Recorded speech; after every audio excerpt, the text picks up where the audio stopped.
بسم اللہ الرحمن الرحیم۔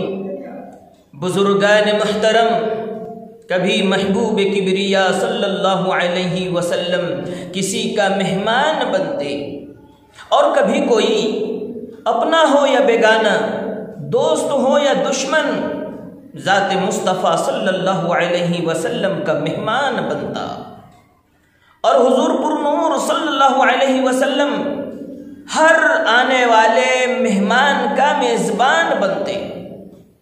ایسا میزبان کہ جس مہمان کی شرارت کی بنیاد پر کسی آدمی نے اور کسی اصحاب نے قبول نہ فرمایا، اسے ذات اقدس نے اپنا مہمان رکھا۔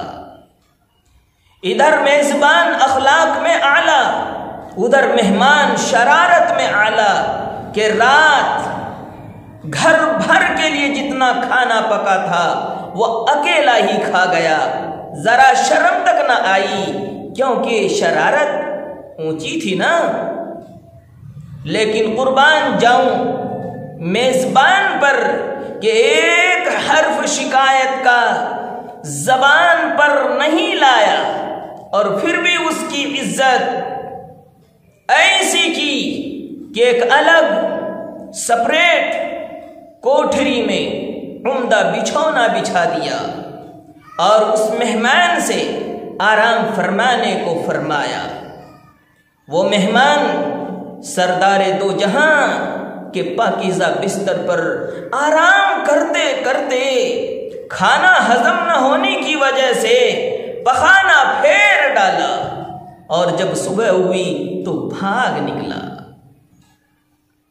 صحرائے عرب کے چمکتا میزبان اپنے مہمان کا حال پوچھنے کے لیے جب روم میں گئے تو دیکھتے کیا ہیں کہ مہمان غائب ہے اور پخانے سے بستر خراب پڑا ہے۔ پھر آقائے مدنی صلی اللہ علیہ وسلم اپنے ہاتھ مبارک سے اس ناپاکی کو دھونے بیٹھ گئے۔ اتنے میں وہ مہمان اپنی بھولی ہوئی تلوار کو لینے آیا، اور یہ منظر دیکھا تو اس کی دل کی دنیا بدل گئی، کفر نکل گیا، ایمان کی روشنی پھوٹ گئی، اور وہ مہمان کلمہ پڑھ کر ہمیشہ کے لیے کالی کملی والے مصطفیٰ صلی اللہ علیہ وسلم کے در رحمت کا غلام بن کر رہ گیا۔ دیکھا ہے آپ نے ایسا میزبان دنیا میں؟ یہی میزبان مکرم، شفیع دو عالم، رحمت دو عالم، شان دو عالم صلی اللہ علیہ وسلم امت کے میزبانوں کو میزبانی کی تعلیم دے رہے ہیں کہ من کان یؤمن باللہ والیوم الآخر فلیکرم ضیفہ۔ جو اللہ پر، آخرت کے دن پر ایمان رکھتا ہے، اس کو چاہیے کہ وہ اپنے مہمان کی عزت و تکریم، خاطر تواضع اور آؤ بھگت کرے۔ مظاہر حق میں مہمان کی عزت کرنے کی چند صورتیں لکھی ہیں۔ کشادہ روئی یعنی کھلتے ہوئے چہرے کے ساتھ ملنا، خوش خلقی، اچھے اخلاق سے پیش آنا، نرم گفتگو کرنا، اور مہمان کو کھانا کھلانا۔ پھر کھلانے کی برکت اور اہمیت بتلا رہے ہیں۔ حضرت ہانی رضی اللہ تعالی عنہ جب بارگاہ رسالت میں حاضر ہوتے ہیں اور عرض کرتے ہیں، یا رسول اللہ ای شیء یوجب الجنہ، فقال رسول اللہ صلی اللہ علیہ وسلم علیک بحسن الکلام وبذل الطعام۔ حضرت ہانی رضی اللہ تعالی عنہ عرض کرتے ہیں کہ یا رسول اللہ، وہ کون سا اعمال ہے جو جنت کو واجب کرنے والا ہے؟ حضور اکرم صلی اللہ علیہ وسلم نے فرمایا، نرم گفتگو کرنے، کھانا کھلانے کو لازم پکڑ لو، یہ ایسے اہم کام اور اونچے اعمال ہیں جو جنت کو واجب کرنے والے ہیں۔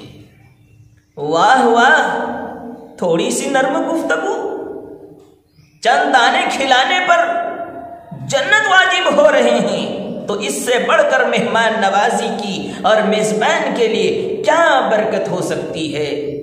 میں کہا کرتا ہوں کہ مہمان کی صورت میں گھر میں میزبان کے لیے جنت کے حاصل کرنے کا راستہ کھلا ہے، اس کو اپنا لیجئے۔ اگر ہم نے اسے ٹھوکر مار دیا تو دوسرے کا کیا قصور، اپنا ہی نقصان ہوگا۔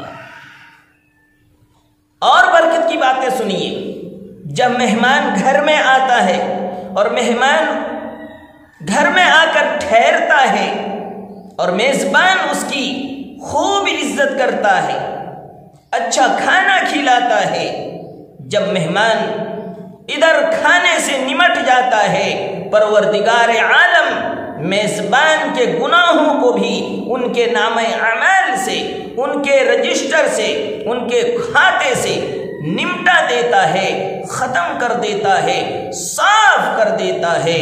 اللہ اللہ، مہمان کے صدقے میں میزبان کے گناہ صاف ہو رہے ہیں، تو اس سے بڑھ کر اور کیا برکت ہوگی۔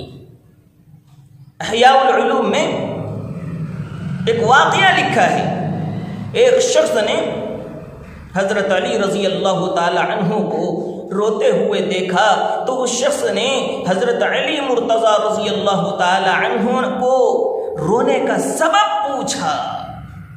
حضرت علی رضی اللہ تعالی عنہ بڑے افسوس کے ساتھ، رنج و قلق کے ساتھ فرما رہے ہیں کہ 7 دن ہو گئے کوئی مہمان نہیں آیا، مجھے ڈر ہے کہ پروردگار عالم نے کہیں میری اہانت کا، ذلت کا، رسوائی کا ارادہ تو نہیں کر لیا۔ اس سے معلوم ہوتا ہے مہمان نہ آنے سے ذلت و رسوائی کا خطرہ ہے، اور مہمان کے آنے سے رحمت، برکت، عزت یقینی ہے۔ تبھی تو حضرت علی رضی اللہ تعالی عنہ مہمان کے نہ آنے سے رو رہے ہیں، افسوس کر رہے ہیں، افسردہ ہیں۔ تو میرے دینی بھائیوں، اخیر میں ایک پیاری بات بتلا رہا ہوں۔ حضرت عقبہ رضی اللہ تعالی عنہ حضور اکرم صلی اللہ علیہ وسلم کا ارشاد نقل کرتے ہیں کہ جو مہمانی نہیں کرتا اس میں کوئی خیر نہیں ہے، اس میں کوئی بھلائی نہیں ہے، لہذا مہمانی کو جانا چاہیے، مہمانی کرنی چاہیے۔ لیکن آج کا دستور، دنیا کا دستور، قوم اور سماج کا دستور بڑا بے ڈھنگا، بڑا نرالا ہے۔ مہمانی جانے سے پہلے وہ 100 بار سوچتا ہے کہ مہمانی جانے کے بعد میری خیریت بھی رہے گی یا نہیں، یا ننگے پاؤں اور نامراد ہو کر واپس آنا پڑے گا۔ اور جب کوئی خدا نخواستہ مہمان پہنچ جاتا ہے تو میزبان کے دل میں یہ بات آتی ہے کہ آج ہی ان کو میری خیریت کچرا کرنے کا موقع ملا تھا۔ یہ خیال اس لیے ہوتا ہے کہ بندے نے بندے پر نظر ڈالی ہے۔ اگر اللہ پر بندہ نظر ڈالتا تو آنے والا چاہے کوئی بھی ہو اس کی عزت کرتا، اس کی تواضع کرتا، اس کی خاطر مدارات کرتا، خوب اس کی حوصلہ افزائی کرتا کہ واہ تیرے آنے سے ہمارے گھر میں رونق آ گئی ہے۔ تو ہم سب مل کر دعا کریں اور اس بات کا اہتمام کریں کہ جب بھی کوئی مہمان آئے گا تو ہم مہمان نوازی کریں گے، ہم میزبانی خوب اچھی طریقے سے کریں گے۔ اللہ ہم سب کو مہمان نوازی کی توفیق عطا فرمائے، آمین یا رب العالمین۔